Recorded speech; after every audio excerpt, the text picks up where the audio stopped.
यो एपिसोडमा हामी ब्रह्माण्डको त्यस्तो ग्रहको विषयमा चर्चा गर्न गइरहेका छौँ जुन ब्रह्माण्डको सबैभन्दा अद्भुत ग्रह हो, जहाँ जीवन छ, जहाँ केही न केही भइरहेको हुन्छ।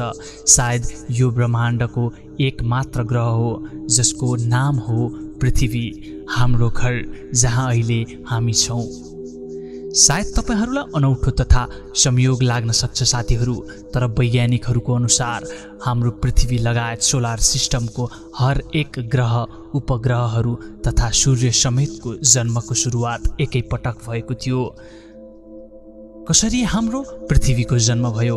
आउनुहोस् साथीहरू, धरतीको जन्म र यस्तै विभिन्न घटनाक्रमको सविस्तार वर्णन गरौँ जुन तपाईको लागि ज्ञानवर्धक तथा आश्चर्यको विषय हुन सक्दछ।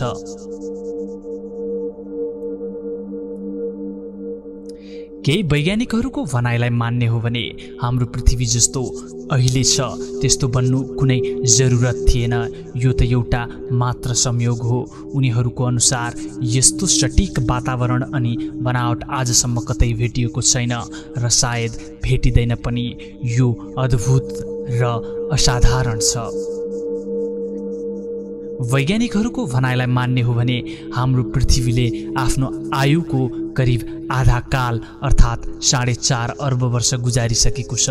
यो अवधि बीच यसले विभिन्न घटनाक्रमको सामना गर्नु पर्यो र आफ्नो स्वरूपलाई धेरै पटक परिवर्तन गरिसकेको छ।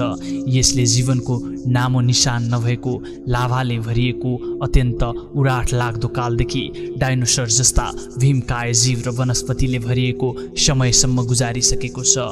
आज यतिखेर विश्वमा मानवले एक छत्र प्रभुत्व जमाएको छ, तर कुनै समय यस्तो पनि थियो कि यहाँ मानवको होइन, यसको विपरीत भीमकाय जीव तथा वनस्पतिहरूको राज हुने गर्दथ्यो। हाम्रो पृथ्वीको जन्म कसरी भयो त? यसको सुरुवात झन्डै 5 अर्ब साल पहिले भएको थियो। त्यो समयमा न त पृथ्वीको जन्म भएको थियो न नै सूर्यको। थियो त केवल भयङ्कर महाकाय धुलो र ग्यासले बनेको बादल, जसलाई वैज्ञानिकहरू आणविक बादल भन्दछन्। जब त्यो बादल आफ्नै ग्रेभिटीको कारण केन्द्रमा तीव्र गति केन्द्रीकृत हुन थाल्यो, तब सघन तथा उच्च ताप सहितको केन्द्रको उत्पत्ति भयो, जसको कारणले एक ताराको जन्म भयो जसलाई हामी आज सूर्य भन्दछौँ।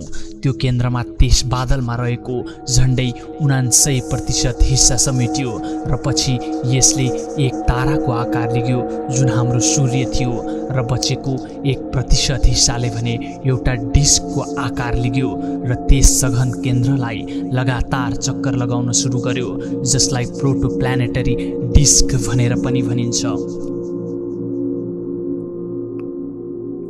सुरुवाती क्रममा घुम्ने समय ढिलो भए तापनि पछि भने जति यसको घनापन बढ्दै गयो त्यति नै यसको स्पिड पनि बढ्दै गयो र यसको डिस्क पनि समतल हुन सुरु गर्यो।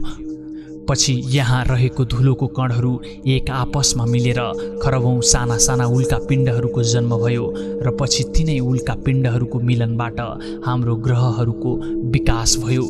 यस बीचमा हाम्रो घर, हाम्रो पृथ्वीको जन्म पनि यसरी नै सानो सानो पत्थरहरू मिलेर बनेको थियो। पृथ्वीको सुरुवाती अवस्था अहिलेको जस्तो हराभरा थिएन, जबकि त्यो समय यहाँ कुनै पनि जीवको सुरुवात नै भएको थिएन। थियो त केवल उभलिरहेको लाभा। समयको साथसाथै पृथ्वी पनि सेलाउँदै गयो। पृथ्वी र सूर्य बीचको सटीक दूरीको कारण यहाँको धरातलमा पनि तरल मात्रामा पानी रहन योग्य भयो अनि जीवनको विकासका लागि उपयुक्त हुन पुग्यो। तर पृथ्वी जीवनको लागि यस्तो उपयुक्त कसरी भयो त? यो प्रसङ्ग जोडिराख्दा हामीले मुख्यतः 3 कारणलाई जोड्नु जरुरी देखिन्छ। केही वैज्ञानिकहरूको भनाइलाई मान्ने हो भने हाम्रो पृथ्वी जस्तो अहिले छ त्यस्तो बन्नु कुनै जरुरत थिएन, यो त एउटा मात्र संयोग थियो। उनीहरूको अनुसार यस्तो सटीक वातावरण अनि बनावट आजसम्म कतै भेटिएको छैन र सायद भेटिँदैन पनि। यो अद्भुत र असाधारण छ।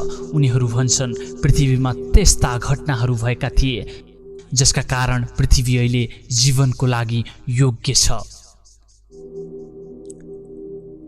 पहिलो कारण पृथ्वी गोल्डिलक जोनभित्र पर्दछ।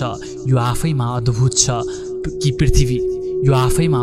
कि पृथ्वी र सूर्य बीचको दूरी कसैले थपक्क राखेको जस्तो छ, जसको कारणले पृथ्वीमा सूर्यको प्रकाशको किरण र तापको मात्रा जीवनको लागि एकदम उपयुक्त छ। दोस्रो कारण पृथ्वीको आफ्नो एउटा ठुलो उपग्रह रहेको छ, जसलाई हामी चन्द्रमा भन्दछौँ।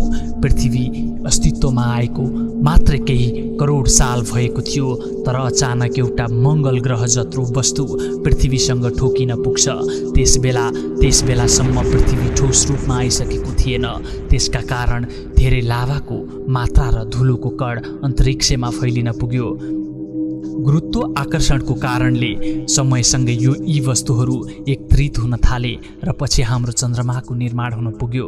चन्द्रमाले पृथ्वीको झुकाव र अक्षलाई आफ्नो गुरुत्व आकर्षणको कारणले गर्दा स्थिर बनाइरहेको छ। त्यसकारणले पृथ्वीमा मौसम र दिन रातको मात्रा जीवनको लागि अनुकूल हुन पुगेको छ।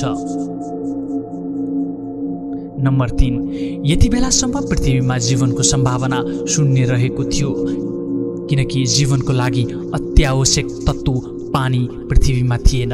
कार्बन डाइअक्साइड र नाइट्रोजनको मिश्रणले गर्दा विषालु थियो पृथ्वीको आकाश। अब एउटा त्यस्तो घटना घट्न गइरहेको थियो जसले पृथ्वीमा पानी ल्याउन लागिरहेको थियो। साथीहरू, आफ्नो जन्मको झन्डै 5 करोड वर्षपछि हाम्रो पृथ्वीमा उल्काको वर्षापात भयो, जुन सोलर सिस्टमभन्दा बाहिरबाट आएको थियो। लाखौँ करोडौँ वर्षसम्म पृथ्वीमा उल्का र पिण्डहरूको कहर जारी रह्यो, तर यो बर्बादीको घटना पृथ्वीमा जीवन उत्पत्तिको लागि भने सौभाग्यशाली रह्यो, किनकि यिनीहरूले आफूसँगै पानी पनि लिएर आएका थिए, जसको फलस्वरूप पछि पृथ्वीमा सागर र महासागरहरूको जन्म भयो।